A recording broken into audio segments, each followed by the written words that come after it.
Over the past several weeks, I've conducted a series of social experiments, well, one really, at my school. During these experiments, I walked on my prospective left side of the sidewalk to see what happened. If the subject walked on the left, they passed. If they walked on the right, they failed. In order to make the test passable, I made sure that there was enough room behind me and in front of me for a person to comfortably walk around me while staying on the sidewalk. I performed this experiment for two reasons.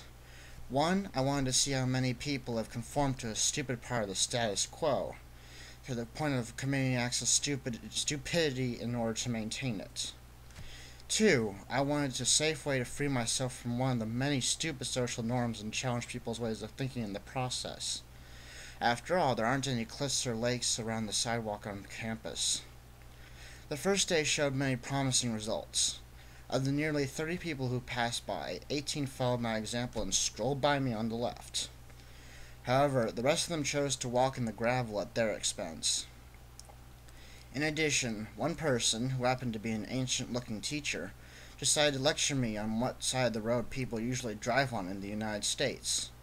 Fortunately, his stammering reduced the impact of his argument, and I was able to tear it down by pointing out that what side of a sidewalk one decides to walk on doesn't impact anyone else's life as much as what side of a road one drives on.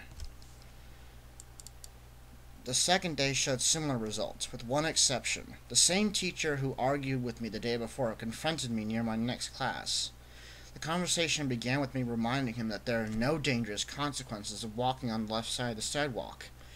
Being as stubborn as he was, he told me that I drove another teacher off the sidewalk, which agreeably shows lack of respect.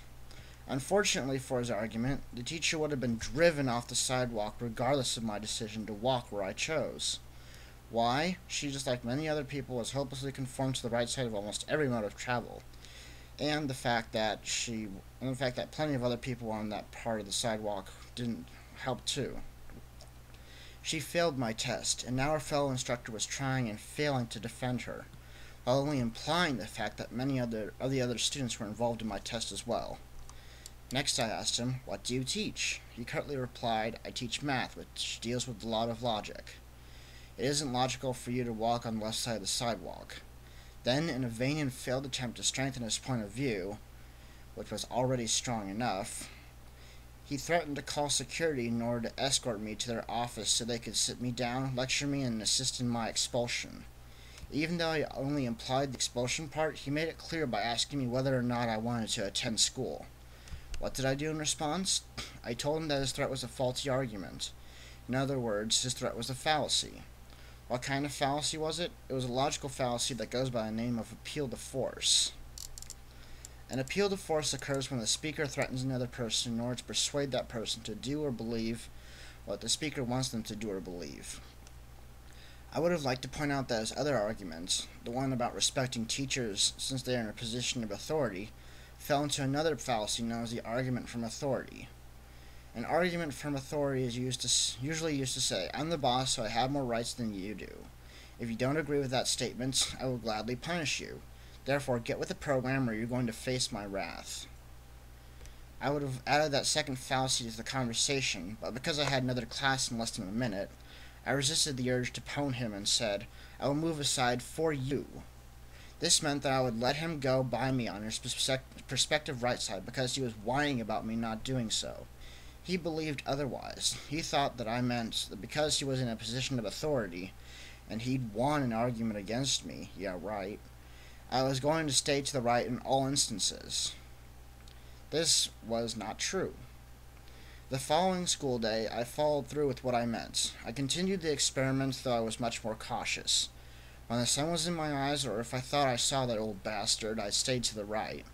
When the conditions were different, I stayed on the left and continued my experiment.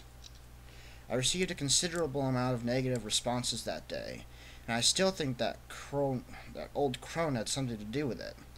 When the teacher and me saw each other, he lifted his hand to waist level and stuck his fingers out in my general direction.